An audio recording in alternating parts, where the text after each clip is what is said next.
Okay, in this video we're checking out the Nidici Source 1 FPV frame, and this is, as you can see here, the version 2.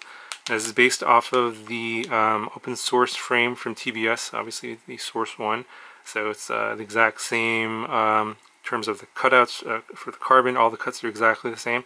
Now in this version 2 they did upgrade some of the hardware compared to the version 1 that they had on Amazon. Yeah, so I'll just go ahead. I never actually had the version 1, so I don't know what that 100% what the difference is, but go ahead and get everything out and we'll show you what the parts are, what the upgraded parts are, and put the frame together. Okay, so I got all the parts out, and just cursory look at the carbon. It's not bad for a budget frame. I think it's coming at like $29, something like that on Amazon. Check the link in the description. Also sold on the Nidici website as well. I think that's direct from China versus the US store, but not bad. I think all of the edges are chamfered and there's no burring or carbon dust that I can see.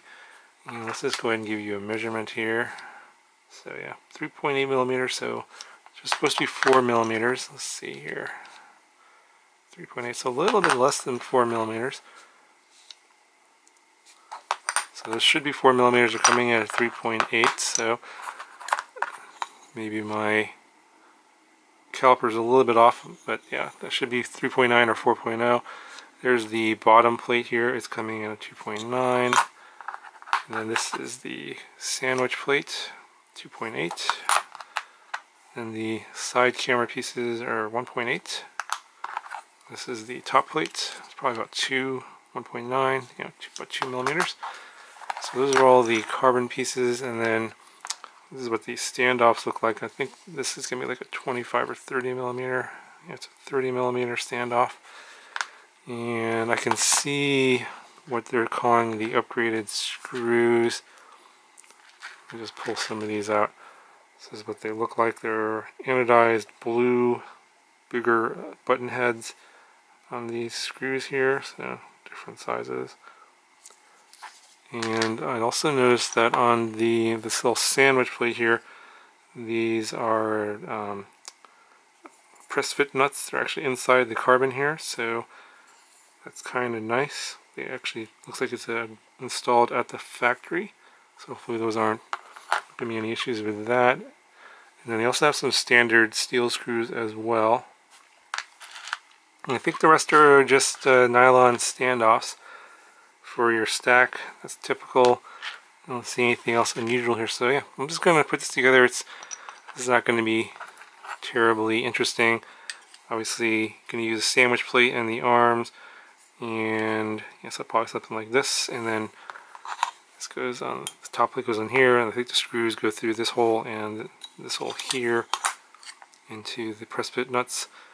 And yeah, that's pretty much it. And then obviously the rest is going to be standoffs and top plates. So go ahead and put this together real quick and we'll take a look at it.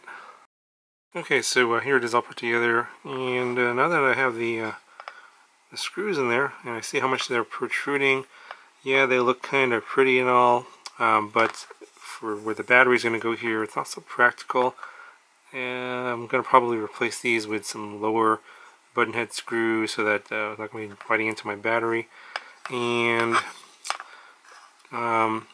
because of the way this frame is designed, the sandwich plate has to go above the arms. So while you have 30 millimeters to use here, because of the way this is constructed, there's only 23 millimeters of usable space here for your stack.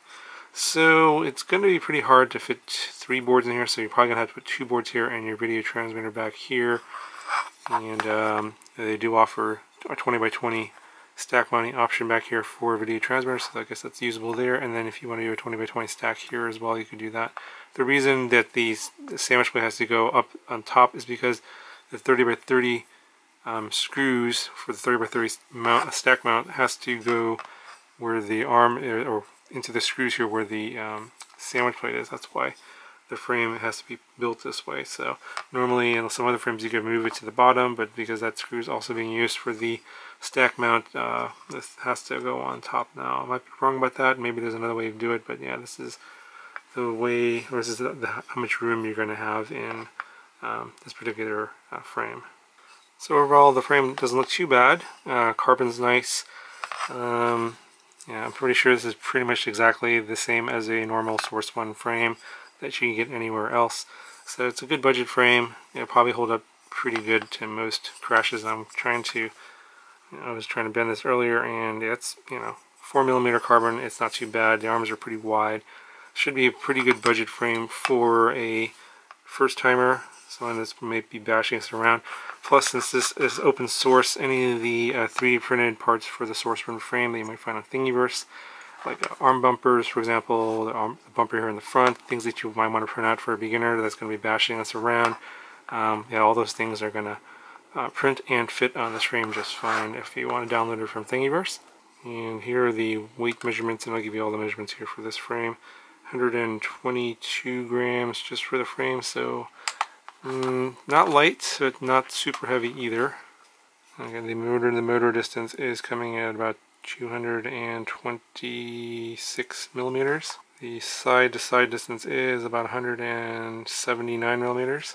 And the front to back distance is running about 138.5 millimeters. Anyway, that's going to do it for this frame review of the Nidici Source 1. If you guys have any questions, let me know, and I'll talk to you guys in the next video.